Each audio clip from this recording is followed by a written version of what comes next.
런겐의 삶을 근본부터 바꾸는 마음가짐이 있다.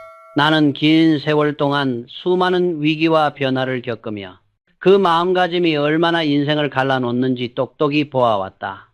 특히 사람을 순식간에 약하게 만들고 평생 쌓아온 신뢰와 품격까지 무너뜨리는 감정이 있다. 바로 분노다. 분노는 단순한 감정이 아니다. 한순간에 사람의 정신을 흐리고 삶의 에너지를 송두리째 빼앗아가는 도도이다. 아무리 큰 뜻을 품고 있어도 한번 분노에 휘말리면 모든 것이 허물어질 수 있다. 그것이 내가 평생 기업을 일구며 수없이 목격해온 인간의 가장 약한 순간이었다. 나는 대구에서 작은 상해를 하던 시절 지시를 어기고 큰 실수를 저지른 직원이 있었다. 순간 가슴 속에서 불이 치솟았다. 하지만 나는 그 자리에서 크게 숨을 들이쉬며 스스로에게 조용히 말했다. 화를 내면 지금 내가 지켜야 할 신용이 무너진다. 그리고 나는 화를 내지 않았다. 그저 단 한마디만 했다. 이번 실수에서 무엇을 배웠습니까? 그 한 문장이 사람을 살리고 관계를 살리고 회사를 살린다는 것을 나는 그때 확신했다. 분노는 아무것도 남기지 않는다. 그러나 분노를 넘어서면 배움이 생기고 신뢰가 쌓인다. 오늘 영상에서 나는 내가 평생 붙들어온 7가지 마음의 원칙을 이야기하려 한다. 이 원칙은 나를 위기에서 살려냈고 삼성을 한 단계씩 앞으로 밀어올린 실제 경험에서 나왔다. 이 말은 단순한 정신론이 아니다.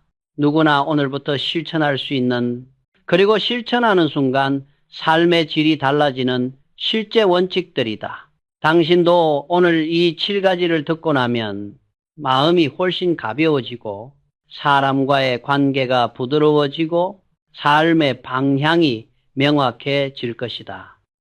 지금부터 이야기할 이 7가지 마음가짐은 당신의 인생을 조용히 그러나 확실히 바꿔놓을 것이다. 영상을 계속 보는 동안 당신은 아마 마음속에서 이건 지금 내게 필요한 이야기구나 라는 생각을 여러 번 하게 될 것이다. 시작하기 전에 당신은 이 7가지 중 어떤 감정에 가장 자주 흔들리는지 댓글로 남겨주면 좋겠다. 당신의 경험은 다른 사람에게도 큰 도움이 될 것이다. 자, 그럼 첫 번째 이야기부터 시작해보자. 화를 내지 마라. 사람의 인생을 무너뜨리는 첫 번째 감정, 바로 화를 내지 마라는 것이다. 나는 평생 기업을 이끌며 수없이 많은 사람을 보아왔다. 그중 가장 안타까웠던 순간은 분노 한 번으로 스스로의 품격과 신뢰를 잃는 장면이었다. 분노는 단순한 감정이 아니다. 순식간에 인간을 어리석게 만들고 오랜 세월 쌓은 신용과 명예까지 무너뜨리는 도두이다. 아무리 뜻이 크고 의지가 단단한 사람도 한순간의 화에 사로잡히면 그 모든 것이 허무하게 사라질 수 있다. 그리고 많은 사람들은 이렇게 말하곤 한다. 저 사람 때문에 화가 났다. 상대가 잘못했으니 내가 이렇게 된 거다. 하지만 나는 단언한다. 분노는 남이 만드는 것이 아니라 내 마음의 미숙함이 만들어내는 것이다. 삼성 상해를 하던 젊은 시절 한 직원이 나의 지시를 어기고 큰 실수를 저질렀다. 순간 나는 얼굴이 뜨거워지고 가슴 깊은 곳에서 불길이 차오르는 것을 느꼈다. 누구라도 당연히 화를 낼 만한 상황이었다. 하지만 그 순간 나는 깊이 숨을 들이쉬며 스스로에게 말했다. 이 순간에 화를 냈다가는 신뢰도 사람도 모두 잃는다. 그래서 나는 화를 삼켰다. 그리고 직원에게 단 한마디만 건넸다. 이번 실수에서 무엇을 배웠습니까? 그 말 한마디에 그는 고개를 숙여 자신이 무엇을 놓쳤는지를 이야기했다. 그리고 나는 그 사람을 잃지 않았고 오히려 그 순간부터 그는 더 성숙한 인재로 자라났다. 나는 그때 확신했다. 화를 내면 아무것도 남지 않는다. 하지만 화를 넘어서면 배움이 생기고 신뢰가 쌓인다.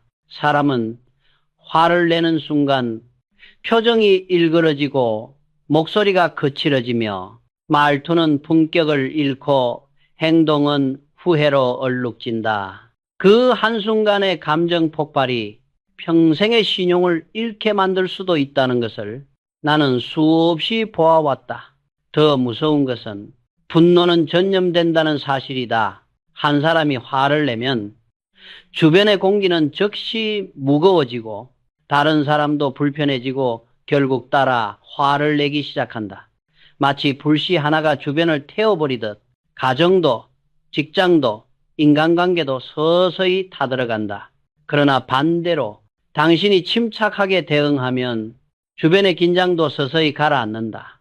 집에서도 일터에서도 팀 안에서도 한 사람이 화를 다스리는 것만으로 전체 분위기는 믿기 힘들 정도로 부드러워진다. 그래서 나는 말한다. 화를 다스릴 줄 아는 사람은 존경을 얻는다. 화를 다스릴 줄 아는 사람은 신뢰를 얻는다. 분노를 이기는 순간 그 사람의 인격은 단단해지고 삶의 품격은 한 단계 올라선다. 화를 내지 않는다는 것은 약함이 아니라 강함의 증명이다. 누구나 화낼 수 있다. 그러나 화를 넘어서 선택을 하는 사람만이 관계도 일도 인생도 지켜낼 수 있다. 두 번째로 인간을 가장 작게 만드는 감정, 바로 두려워하지 마라, 이 마음가짐이다. 나는 사업을 하며 수많은 위기를 목격했고 어떤 사람은 위기 앞에서 서지 못했고 어떤 사람은 그 두려움을 뛰어넘어 인생을 바꾸었다. 두려움은 조용히 마음을 얼어붙게 만든다. 사람의 발걸음을 멈추게 하고 원래 가진 힘과 가능성을 스스로 묶어버린다.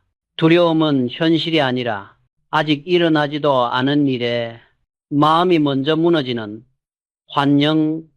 환영에 불과하다. 나는 한때 큰 병으로 쓰러졌을 때 생사의 갈림길 앞에서 처음으로 두려움이라는 감정과 정면으로 마주했다. 눈을 감으면 생각이 흐려지고 숨은 점점 얕아지고 만약 여기서 끝난다면 이런 생각이 나를 짓눌렀다. 그러나 그때 내가 내린 결론은 단순했다. 두려워한다고 달라지는 것은 아무것도 없다. 오히려 두려움에 사로잡히는 순간 호흡은 흐트러지고 판단력은 무뎌지고 몸의 상태는 더 나빠졌다는 것을 나는 그때 몸으로 느꼈다. 사람들은 종종 이런 생각에 사로잡힌다. 이렇게 되면 어떡하지? 혹시 실패하면? 하지만 그것은 아직 오지도 않은 가상의 그림자일 뿐이다. 두려움의 정체는 현실이 아니라 마음 안에서 부풀려진 호랑이이다. 나는 오래전 한 스승에게서 이런 말을 들은 적이 있다. 눈앞의 호랑이를 무서워하지 말고 내 마음속의 호랑이를 먼저 죽여라. 그 말은 내 평생을 따라다닌 가르침이었다. 그 이후로 나는 어떤 상황에서도 먼저 내 마음의 두려움을 다스리는 연습을 했다. 한 번은 한 직원이 나에게 물었다. 회장님, 너무 두려워서 앞으로 나아갈 수 없을 때 어떻게 해야 합니까? 나는 이렇게 대답했다. 두려움은 기분일 뿐이지 현실이 아니다. 두려움을 넘는 방법은 단 한 가지, 작게라도 한 걸음 내딛는 것이다. 실제로 사람은 막상 해보면 머릿속으로 상상한 것보다 훨씬 쉽다는 사실을 알게 된다. 그리고 그 한 걸음이 두려움을 무너뜨리는 힘이 된다.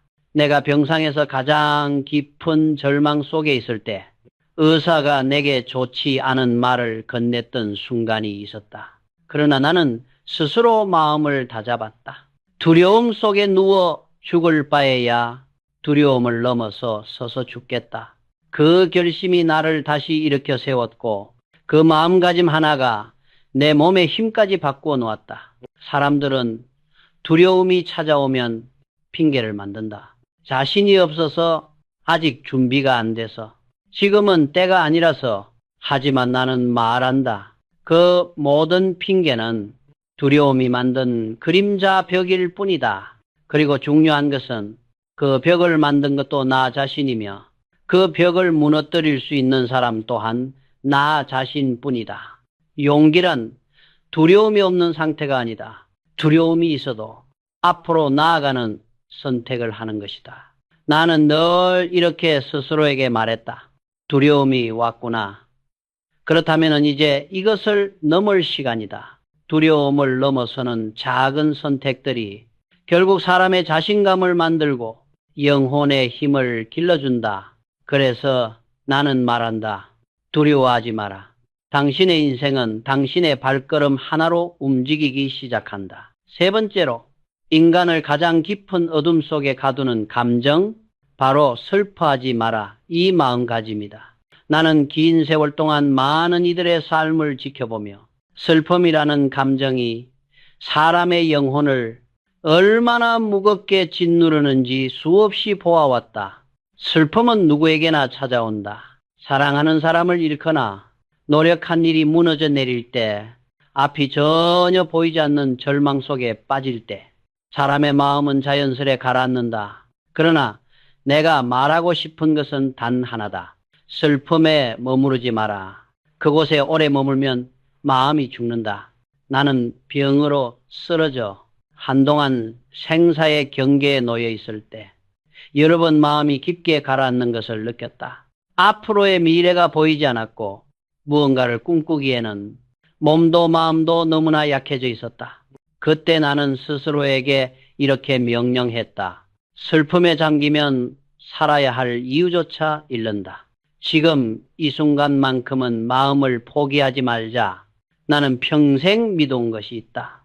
인간은 운명에 끌려가는 존재가 아니다. 슬픔 속에서도 스스로의 마음을 어떻게 쓰느냐에 따라 인생은 다시 일어설 수 있다. 어느 날 오랫동안 함께했던 가까운 동료가 세상을 떠났을 때 내 마음은 크게 흔들렸다. 사업의 고단함을 함께 버텨냈던 사람이었기에 그 상실감은 더 깊었다. 그때 한 스승이 나에게 말했다. 네가 슬픔에 잠긴다고 그 사람이 기뻐하겠느냐. 그가 바라던 뜻을 이어가는 것이 진짜 추모다. 그 말은 내 마음을 일으켜 세웠다. 그 순간부터 나는 슬픔을 단순한 감정으로 바라보지 않았다. 슬픔은 피해야 할 것이 아니라 받아들이되 넘어서야 하는 것이라고 생각했다. 슬픔을 거부하는 것이 아니라 그 슬픔을 딛고 앞으로 나아가는 순간 사람의 마음은 더 단단해지고 삶의 방향은 더 뚜렷해진다. 나는 강연에서 종종 이렇게 말했다. 슬픔에 빠져있는 시간만큼 당신의 삶은 뒤로 밀린다. 슬픔은 표정을 어둡게 하고 마음을 무겁게 하고 사람을 약하게 만든다. 그러나 마음을 조금만 밝히면 어둠이 아무리 짙어도 그 어둠을 스스로 비출 수 있다. 그래서 나는 늘 말한다. 슬퍼하지 마라. 오늘을 살아갈 힘을 스스로 버리지 마라. 당신의 마음이 조금만 더 밝아지면 당신 주변 사람들, 가족, 친구, 그리고 당신의 내일조차 함께 밝아지기 시작할 것이다. 네 번째로, 인간의 마음을 가장 조용히 그러나 가장 깊게 병들게 하는 감정이 있다. 바로 미워하지 마라. 이 마음가짐이다. 나는 사업을 하며 셀 수 없이 많은 배신과 오해 그리고 때로는 부당함까지 겪었다. 그 과정에서 분노보다 더 무서운 감정이 있다는 것을 깨달았다. 그것이 바로 미움이다. 사람을 미워한다는 것은 상대를 상처내는 것이 아니라 내 마음에 독을 붓는 일이다. 나는 이 사실을 몸으로 배웠다. 삼성을 일구던 어떤 시기 내게 등을 돌린 사람이 있었다. 함께 일하던 시절에는 서로 힘을 나누었지만 어느 순간 그는 내게 등을 돌리고 뒤에서 좋지 않은 말들을 퍼뜨렸다. 그날 밤 나는 쉽게 잠들 수 없었다. 마음은 뒤틀리고 가슴에는 답답한 돌덩이가 얹힌 듯 했다. 그러나 며칠이 지나자 나는 한 가지를 깨달았다. 미움은 그 사람을 향한 것이 아니라 결국 나를 갉아먹고 있었던 것이다. 밥맛도 잃고 몸이 무거워지고 심지어 병세가 악화되는 느낌까지 들었다. 그때 나는 명확히 알았다. 미움은 내 삶을 무너뜨리는 가장 위험한 독이다. 어느 날 한 제자가 나에게 말했다. 회장님, 그 사람만은 절대 용서할 수 없습니다. 나는 조용히 되물었다. 그 사람 하나 때문에 당신의 인생 전체를 무너뜨릴 겁니까? 그 제자는 아무 말도 하지 못했다. 침묵 속에서 그는 스스로 깨달은 듯 눈시울을 붉혔다. 그래서 나는 늘 말한다. 용서는 상대를 위한 일이 아니라 내 마음을 자유롭게 하기 위한 일이다. 미움은 마치 마음에 무거운 돌을 짊어진 채 하루를 살아가는 것과 같다. 입가의 웃음은 사라지고 표정은 어두워지고 말투에는 날카로움이 스며든다. 그러면 주변 사람들은 조심스러워지고 관계는 점점 멀어진다. 더욱 무서운 사실은 미움은 스스로를 피해자로 만드는 힘을 갖고 있다는 것이다. 저 사람이 잘못했다. 내가 이렇게 된 건 저 사람 때문이다. 이런 생각은 마음을 더욱 어둡게 만들 뿐 상황은 단 한치도 변하지 않는다. 나는 평생 경영을 하며 한 가지 원칙을 지켜왔다. 내 마음에 나쁜 감정을 남기지 말자. 미워하는 순간 가장 먼저 상처받는 사람은 바로 나 자신이기 때문이다. 또한 미움은 사람을 작게 만들고 결정도 흐리게 하고 삶의 속도를 늦춘다. 그러나 그 감정을 내려놓는 순간 마음은 놀라울 정도로 가벼워지고 삶은 다시 앞으로 움직이기 시작한다. 나는 늘 이렇게 말한다. 용서는 지는 것이 아니라 더 강해지는 선택이다. 그러니 미워하지 마라. 당신의 마음을 밝게 하고 인생을 올바르게 세우는 길은 미움을 놓는 데서 시작된다. 다섯 번째로, 인간의 마음을 조용히 흐리고 삶의 방향을 크게 틀어버리는 감정이 있다. 바로 시기하지 마라, 이 마음가짐이다. 나는 수많은 사람을 만나며 시기심이 얼마나 사람의 마음을 비틀어 놓는지를 수없이 보아왔다. 시기심은 남이 잘 되는 모습을 보고 자기 삶이 불행해 보이는 순간 생겨난다. 하지만 나는 말한다. 시기심은 남을 향한 독이 아니라 결국 나를 파괴하는 독이다. 어느 날 한 여성이 나에게 털어놓았다. 같이 일하던 동료가 승진했는데 도무지 기쁘지 않았습니다. 그 마음을 탓할 필요는 없다. 사람이라면 누구나 그런 감정을 한 번쯤은 느낄 수 있다. 그러나 나는 이렇게 답했다. 그 마음에서 벗어나지 못하면 당신의 마음이 탁해지고 결국 당신의 인생도 멈추게 됩니다. 시기심은 표정을 어둡게 하고 말투를 날카롭게 하고 주변의 공기를 무겁게 만든다. 심지어 말 한마디 하지 않아도 사람들은 그 기운을 느낀다. 나는 사업을 하며 늘 스스로에게 물었다. 남의 성공을 내 성장의 자극으로 삼고 있는가? 대답이 예라면 시기심은 동력이 되어 나를 앞으로 밀었다. 하지만 대답이 아니오일 때 그 감정은 나를 작게 만들고 생각을 어둡게 만들었다. 사람들이 흔히 하는 큰 착각이 있다. 저 사람은 잘 되고 나는 왜 이 모양인가? 그러나 사람의 인생은 서로 비교할 수 있는 것이 아니다. 각자 걸어야 할 길이 있고 각자가 겪어야 할 시련이 있으며 각자만의 속도가 있다. 누군가는 조금 먼저 도착했을 뿐 그것이 내 실패를 의미하지는 않는다. 나는 늘 이렇게 말했다. 비교할 대상은 다른 사람이 아니라 어제의 나다. 어제보다 한 걸음이라도 나아갔다면 그것이면 충분하다. 남의 삶을 바라보느라 자기 삶의 방향을 잃어버리지 말아야 한다. 그러면 시기심에서 벗어나려면 무엇이 필요할까? 그 답은 의외로 간단하다. 감사간자이다. 지금 내가 가진 것, 내가 누리고 있는 것, 오늘 내가 살아있는 것에 감사하기 시작하면 마음에 여유가 생기고 시기심은 저절로 사라진다. 나는 경영할 때 늘 이렇게 가르쳤다.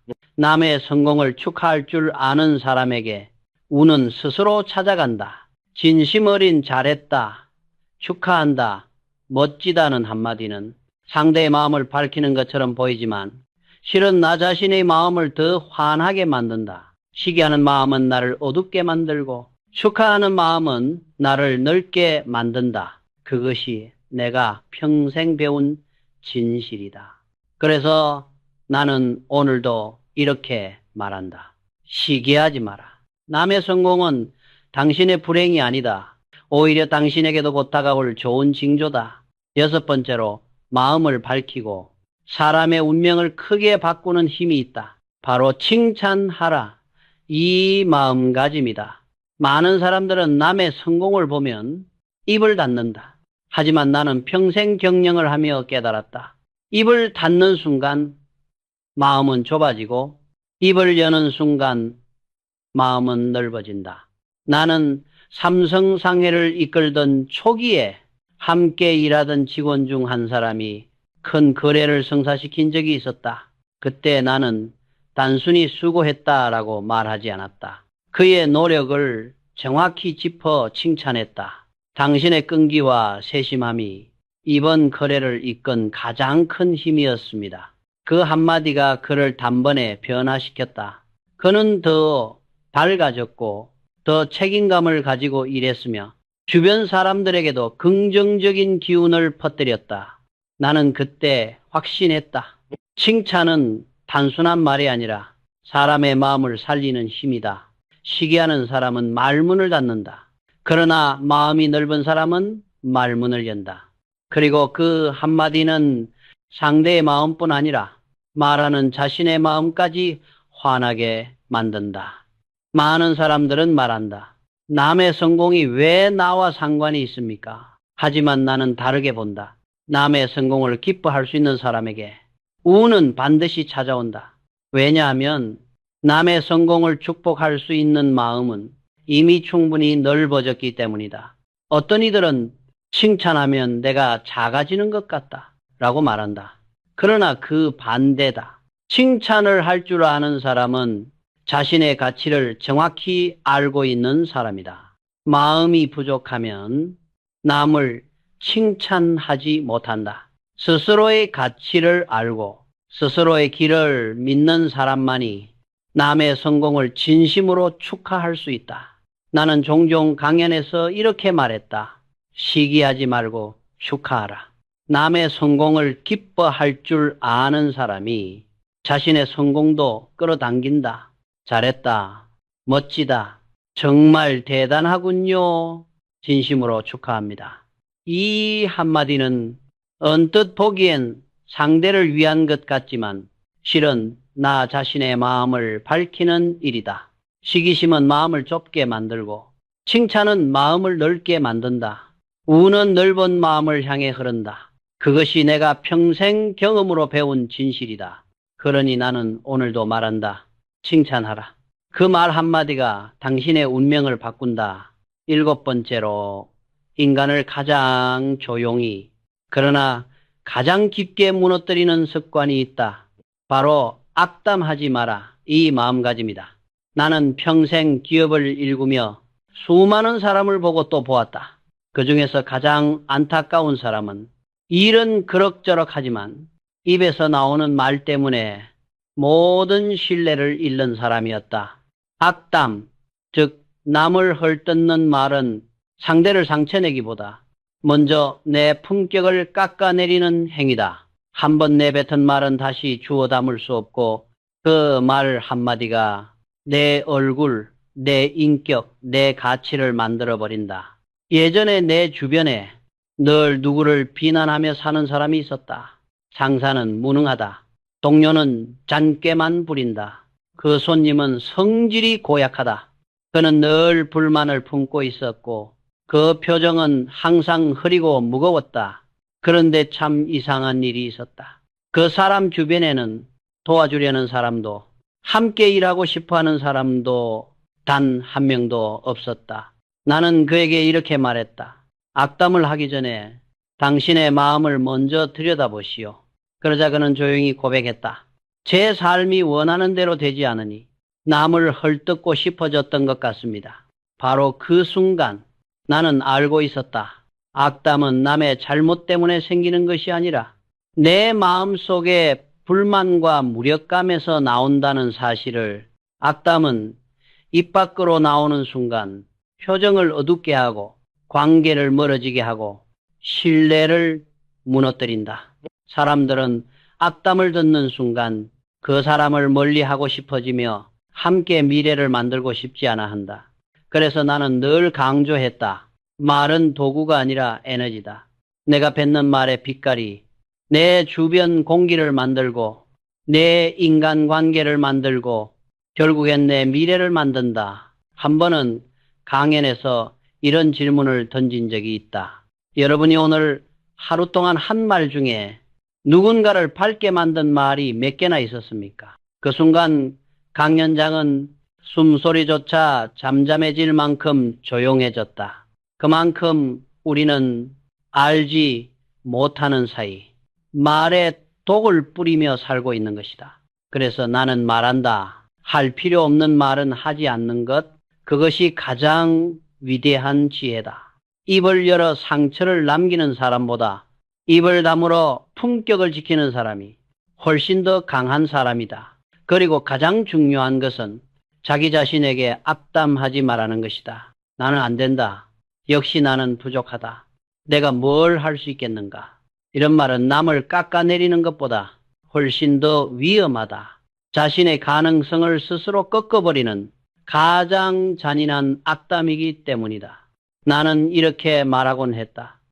입에서 나오는 말은 당신의 인생을 이끄는 길잡이다. 그러니 내뱉기 전에 반드시 걸러라. 악담을 멈추는 순간 당신의 마음은 맑아지고 사람들은 당신을 믿기 시작하며 운은 부드럽게 당신 쪽으로 돌아서기 시작한다. 그러니 나는 오늘도 말한다. 악담하지 마라. 그 한 가지 습관을 바꾸는 것만으로 인생의 품격이 완전히 달라진다. 우리는 오늘 분노하지 말 것, 두려움에 머물지 말 것, 슬픔에 잠기지 말 것, 미움에 사로잡히지 말 것, 시기하지 말 것, 그리고 사람을 칭찬하고 악담을 멀리 할 것. 이 7가지 마음의 원칙을 함께 살펴보았다. 이 원칙들은 내 삶을 지켜준 기둥이었고 삼성이 위기를 넘어설 때마다 가장 먼저 붙잡았던 마음가짐이었다. 인생은 거창한 결심이 아니라 하루의 마음을 어떻게 쓰느냐로 달라진다. 감정을 다스리는 사람이 관계를 지키고 기회를 붙잡고 운명을 바꾼다. 당신도 오늘부터 이 7가지 중단 하나라도 실천해보라. 그 작은 변화가 당신의 내일을 조용히 그러나 확실히 바꾸기 시작할 것이다. 그리고 마지막으로 당신의 마음에 가장 깊이 남은 원칙이 무엇인지 댓글로 남겨주면 좋겠다. 단 3, 4개의 단어여도 충분하다. 예를 들면 마음 다스리기, 두려움 극복, 성장 선택, 품격 지키기. 당신의 짧은 한마디가 또 다른 누군가에게 오늘을 살아갈 힘이 될 것이다. 살아갈 힘이 될 것이다. 살아갈 힘이 될 것이다.